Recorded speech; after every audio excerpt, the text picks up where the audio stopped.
Do you ever notice how you procrastinate most on the things that actually matter? It's not easy admin or low stakes stuff. This is important work. It's meaningful work. It's work that could change your life. I mean, you already know what you need to do. You even want to do it. You care about executing on it as best you can, but instead you might distract yourself with scrolling or tidying your desk or your home or getting a snack. Maybe you answer emails or do other tasks that aren't as important. Maybe you just tell yourself, you know what, I'll start this tomorrow. And the issue with that is the longer that you delay, the heavier it feels. You then start judging yourself. You call yourself lazy or undisciplined or inconsistent. But the truth that many high performers are not willing to admit is you are not procrastinating because you're lazy. You're procrastinating because your body doesn't feel safe. And there was a period when I sat on my vision for my initial business for 12 months. I mean, I had the mission, I had the idea, I had the product mapped out, but I just kept on perfecting it. I told myself I needed to tweak a few more things, refine the message, share it with some other people to get feedback, to polish what I'm doing to get it quote unquote right. And 12 months passed, a whole year, and I still hadn't shared anything publicly. I hadn't launched, I wasn't visible. And the longer I waited, the worse I felt because I knew deep down that I wasn't doing the thing I told myself that I would do.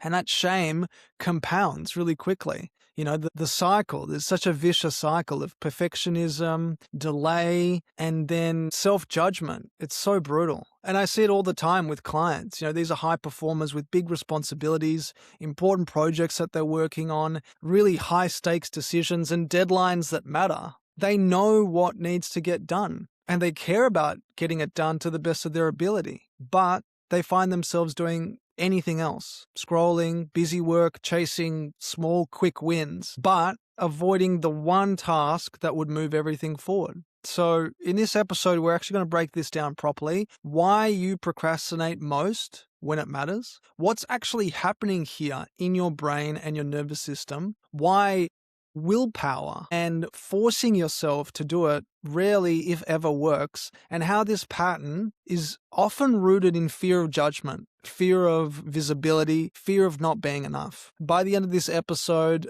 my mission, my intention is for you to understand that this procrastination is not a character flaw or defect. There's nothing wrong with you.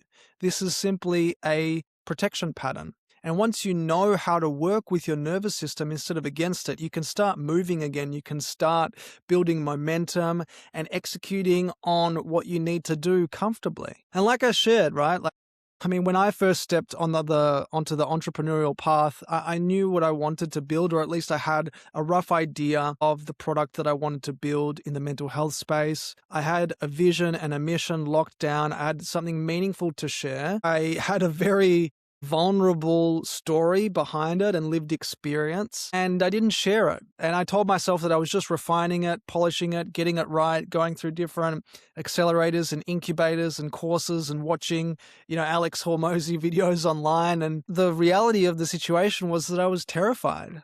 I was terrified of how it would be received and terrified how I might be judged, especially given the sensitive nature of my own experiences with trauma in my family and addiction and just a lot of suffering. I'd only shared that with a few select people, but to actually put that out there publicly, I definitely could have shared my product without doing so, but I knew deep down that it wouldn't have been as meaningful had I not expressed the why behind what I was doing. And I was terrified that it wouldn't measure up with others' expectations and that I might be treated differently for how I was showing up and what I was talking about and how vulnerable I was being. And so I delayed and I delayed and I delayed, and about 12 months passed before I shared it publicly. But the longer I waited, the worse I felt, because I knew I wasn't honoring what mattered to me. I'd made a promise to myself after a lot of soul searching and a lot of suffering that I would translate this experience into something meaningful to serve others, but I wasn't honoring that promise. And I felt like I was letting myself down. And that created a very, very vicious loop and cycle of delaying, feeling ashamed of myself, which only perpetuated more delay. And so my perfectionism effectively became a socially acceptable form of procrastination. And the more pressure I put on myself to try and get it right, which is illusory, the harder it became to actually start. And I mean, it's not just me. I mean, maybe you can relate to this. I certainly see this a lot in the clients that I work with. The high performer pattern is I have a client with an important presentation or a big pitch, key deliverables that they need to execute on by a specific deadline, and they know what needs to get done. They even care deeply about doing it well, and they hold themselves to a very high standard. They know that they can execute on it at a really high level. But when it's time to actually act, they find themselves doing anything but. They're answering emails, they're reorganizing files, they might be mindlessly scrolling, researching endlessly, but they're doing anything except the core task. They're chasing easy, quick wins on tasks that seem very simple and straightforward instead of meaningful progress. And the reason why is because this important task carries emotional risk. There's a risk of judgment. There's a risk of criticism. There's a risk of being seen, of your capacity or capability or proficiency being seen. There's a risk of not being quote unquote enough. And so then what happens at an unconscious level is the nervous system steers them towards safer activities. And so the busyness or the distraction, it just becomes a form of avoidance. This is a very, very, very vicious cycle to get stuck in. I know it all too well. And it basically goes like you have a task that you want to execute on, you start avoiding it, then you feel guilty in your body, this heaviness, this guilt that weighs down on you. Then you shame yourself for not doing what you said you needed to do. Then the shame that you pile on top of yourself actually lowers how safe you're feeling in the moment. You start feeling really tense and irritable, and you're creating a lot of internal friction. And this lowered sense of safety and internal resistance actually increases your avoidance. And then the loop tightens, it reinforces itself. But no amount of motivational videos, podcasts like this one, right? I mean, this is important to listen to for awareness, but trying to override procrastination by trying to be more disciplined or consume more information isn't what's going to help you. It is an issue of safety. Now, what I find in my work is that the hidden root of procrastination is a safety strategy. You know, when something matters, the stakes feel higher. Internally, the stakes feel really high. And then when the stakes feel higher, your perception of threat increases. And then when the threat increases, the nervous system naturally seeks safety. And I mean, this was me. If you've been following me for some time, I found safety in Connoisseur Cafe Grande ice cream. Is delectable, delicious, scrumptious. I love it to bits. And I would have a really important presentation or a pitch to give to potential investors or at a conference or whatever it might be. And I was terrified of starting on it. And so I unconsciously found my way at Coles, purchasing a whole tub, and the next minute I knew it, I was staring down the barrel of an empty Connoisseur Cafe Grande tub. And that's because the brain naturally prioritizes survival and belonging. So if a task that you're working on risks a sense of judgment or criticism or quote unquote failure or visibility by many or by some or by people in a specific position or a sense of rejection, then your system unconsciously interprets that as danger, and then it drives you to delay the task as a form of protecting you. And through neuroscience, the amygdala, which is your threat detection center, starts firing. Your stress hormones, cortisol, adrenaline, start rising up within you. Your prefrontal cortex access drops. So that's the part responsible for creativity, for problem solving, for clarity. All of that disappears. Your action disappears. And you're calling it procrastination, but your body is calling it protection. Now, that's why I'm really big on addressing the root cause of things. I'm really big on root cause analysis because there's not much point in you trying to get better at organization or productivity, to time block in your calendar specific segments to work on this thing, if you haven't addressed the underlying fear. And some questions for you to explore from a shadow work perspective are, what are you afraid might happen if you start on this task? Maybe you're afraid that you'll let someone down, that you'll be perceived as lesser than by your peers. What's really beneath that? And what are you afraid might happen if you fail? Maybe you're afraid of losing your job or losing a client. And on the other side of that, a question for you to play with is, what are you afraid might happen if you succeed? Maybe an unconscious fear that you're holding on to is that if you succeed in doing this task so well, if you nail that presentation or an important pitch, then you might be dealt with more responsibility. And perhaps at an unconscious level, that really scares you. And I know it did for me, because I realized that if this actually goes well and we grow and we attract more team members, it feels like a lot more work that I need to do. And I'm afraid of doing that. Right? Who are you afraid of letting down? And who are you trying to impress as well? Maybe part of the reason that you're delaying and procrastinating is because you want to impress someone or meet the expectations that you think someone has of you. Maybe it's parents or bosses or loved ones. Where did this pattern begin?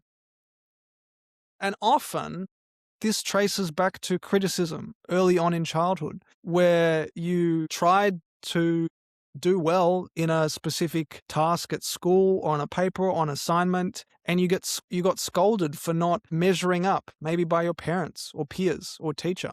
Maybe you only received conditional approval, right? So only when you were doing things really, really well, you were getting A+, you were scoring goals on the soccer or the footy pitch, you were rewarded with praise. But if you weren't, you didn't get that. So at an unconscious level, you're afraid that you're going to lose that sense of praise. So what's the point in even trying if I can't hit this same standard of perfection? Maybe you tried something in the past earlier on in your life and it didn't go the way that you expected it to, and you felt really embarrassed, or you were humiliated by someone. Maybe you were told, like many kids are, to be seen and not heard. So from an unconscious level, from a very, very early age, you've been programmed not to speak up. Right? Because being exposed and having your ideas and opinions and perspectives is not part of your conditioning. It's bad to do that. Be seen and not heard, right? That's really, really common for many of us. And, a big part of the reason why this whole show exists is fear of not being enough. Fear of not being enough. And so the task that you're procrastinating on becomes tied to your entire identity. Just sit with that for a moment. You're letting one task define who you are as a human being. How heavy does that feel? I mean, you're not just doing a task, you're risking being seen. And more willpower is not going to work. The reason why is because willpower lives in the conscious mind, but most behavior is driven subconsciously. I mean, there are behavioral studies that tell us only 5% of your behavior is effectively influenced by your conscious mind, by your reasoning faculties, by logic and willpower. The rest, 95% plus, is influenced by your subconscious mind, by your values, by the emotions that you're holding on to, by the beliefs that you have at an unconscious level. So you can force action temporarily. You can willpower yourself into taking action. But if subconsciously you're feeling unsafe, if your nervous system is in threat mode, in fight or flight, it will revert. That's why all the productivity hacks and trying to become an expert at organization and building specific habits around your time management, they're all really good if you're feeling safe. If your body is not feeling safe, you will never commit to this task. You'll never execute on it. Behavioral psychology shows and tells us that avoidance reduces discomfort short term. And the brain then learns that avoidance equals a sense of relief. And then that pattern gets reinforced and it strengthens. So what you really need, and what really we're coming back to in almost every episode here, is you need safety before you build consistency. There's some really practical steps to build safety around the task. Now, we can go much, much deeper into this because nervous system regulation is really important, and I'll take you through some steps to be able to practically regulate yourself before committing to a task. However, if you're still holding on to unprocessed emotion, grief from the loss of loved ones, anger directed towards bosses or clients or parents or whoever it might be, or shame that hasn't been fully processed, if you're still holding on to trauma in your nervous system